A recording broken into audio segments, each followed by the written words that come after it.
Assalamualaikum hörmətli qarindaşlar. Şərq Türkistan sürgündü hökuməti televiziyasının xəbərlər proqramısını görüşənlərni qızğın qarşı alırıq. Döndə təfsili məzmunlarını diqqətinizə sunumuz. Basma toruning 6-iyuldagi xabarda Şərq Türkistan sürgündü hökuməti Ürümçi qırğınçılığının 10 yilligini xatırlab, dunyoni Şərq Türkistanning mustaqilligini qo'llashga chaqirdi. Seshanba kuni Şərq Türkistan sürgündü hökuməti və Şərq Türkistan Milliy Uyg'unish harakati 2009 yili 7 ayning 5 kuni yuz bergan Ürümçi qirg'inchiligining 10 yilligini xotirlash faoliyati o'tkazib, Amerika hukumatini Şərq Türkistonni ishg'ol qilingan davlat deb e'tirof qilish, xalqning o'z taqdirini o'zi belgilash va mustaqillik huquqini qo'llashga chaqirdi. Necha o'nlagan Uyg'urlar Amerika Oqsaroyning oldidan Tashqi ishlar ministrligi binosining oldiga qadar piyoda kelib, Amerikani harakatga chaqirdi. Tilga ilishga arziydigani shuki, kommunistik Xitoy harbiy qismlarini kengaytib, Uyg'ur namoyishchilarini etib o'tgan va minglagan kishilarni xohlagancha qo'lga olgan. Hukumat bu voqeani bahona qilib, 5-iyuldagi qirg'inchilikdan keyingi bir necha oydan keyin Uyg'urlarni qonunsiz tutqun qilgan. Saqchilarning keng ko'lamli tozalashining natijasida necha yuzlagan Uyg'ur erlari g'oyib qilingan. Mo'ljallanishcha 2009 yili 7 oyning o'tirlarigacha 4000 nafarga yaqin kishi qo'lga olingan. Ürümçi türmelari to'lib ketganlikdan yangi qo'lga olinganlar Xalq ozodlik armiyasi ambrida qamalgan. Ba'zi hisobotlar turmadagi amaliy sonlarning texnik ko'p ekanligini o'tirg'a qo'ydi. Bu voqeadan keyin Xitoy sirt bilan bo'lgan har qanday munosabatni uzgan. Tor aloqa toki 2010 yili maygacha asliga kelmagan.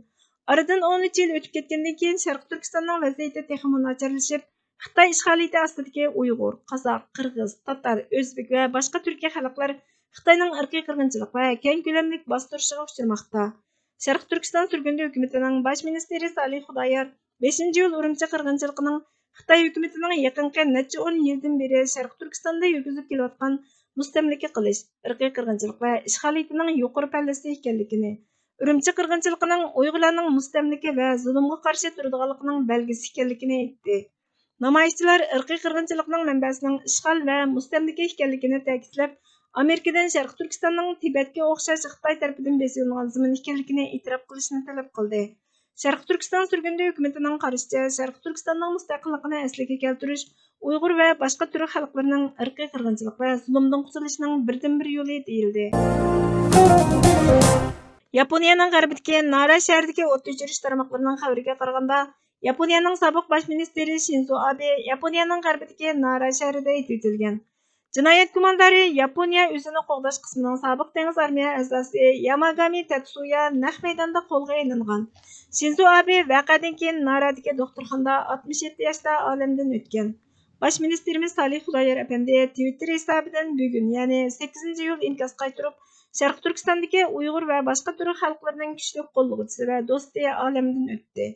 Sobiq bosh ministr Shinzo Abening qaslab o'ldirilganligiga qayg'uramiz. Yaponiya va Yapon xalqi bilan birga ta'ziya bildiramiz dedi.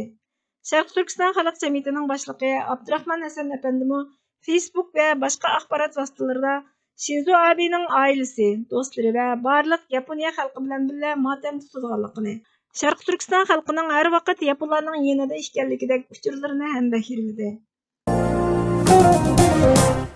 Milliy pochta gazetining 5-iyuldagi xabariga qaraganda, federal mablag' solgan guruhga Xitoy tarafidan qo'llanilib, Uyg'urlarning ustidan tashviqot tarqatgan.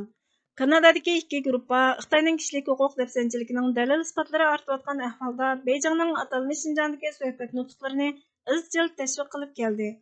Avstraliyalik akademiklarning yangi dokladida aytilishicha, Kanadadagi ikki ommaviy tashkilotning birining necha ming dollar federal mablag'dan olganligi Xitoy hukumatining atalmish Xinjiangdagi kishilik huquq dafsanchiligi to'g'risidagi ko'z qarashni dunyo miqyosida qanday qilib maxfiy shakllantirishga uringanligining asosliq misoli.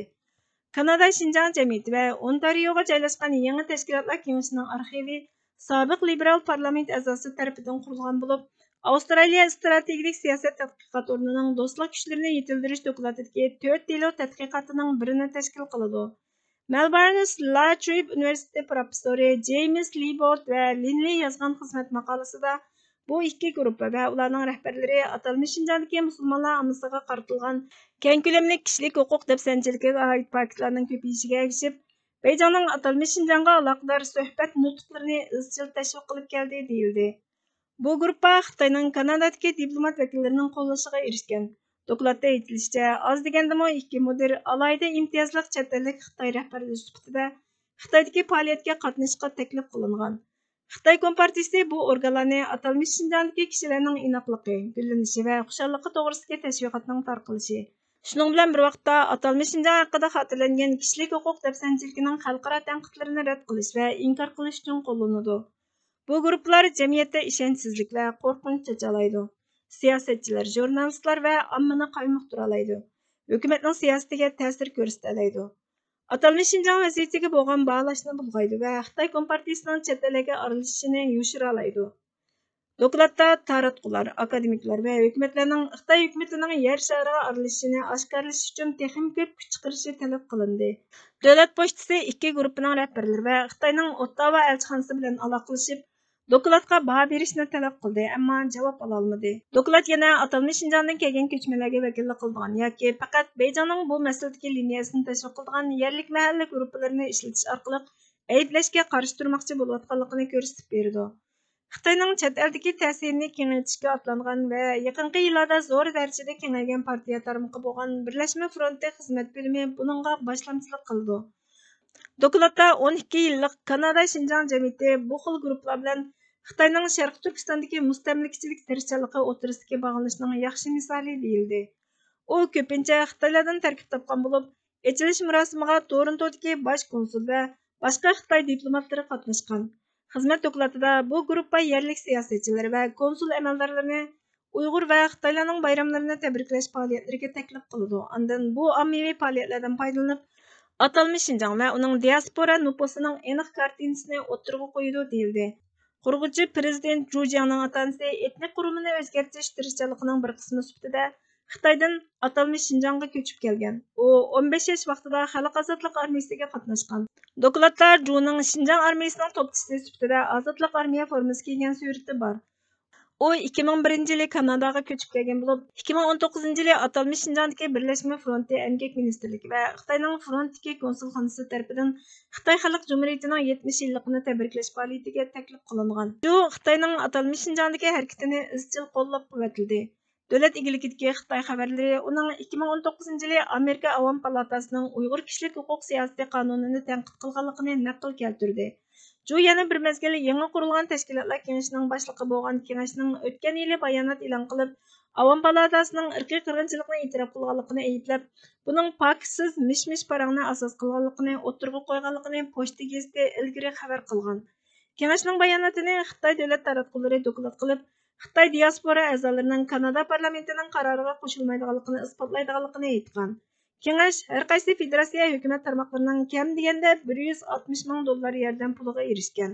Ju familikni Beyjing bilan oshkora aloqasi bo'lgan Xanjialing yangi kengashning boshliqligiga tavsiya qilgan. Avstraliya va Yangi Zelandiya tadqiqotchilari Beyjingning chet eldagi ta'sirini tekshirishdagi ilmiy urinishlarda ustunlikni egalladi. Aytilishicha, ilgari torda haqsiz tarqatilgan nurg'ulg'an uchurlar tordan tushib ketgachga xizmat kun sari qiyinlashayotgan bo'lib, yangi qurilgan tashkilotlar kengashining tor bekiti g'oyib qilingan. Hurmatli ko'ruvchilar, xabarlarimizni ko'rganlar uchun ko'p rahmat. Kelar qitimli programmamiz ko'rishguncha Allohga omonat bo'lgaysizlar.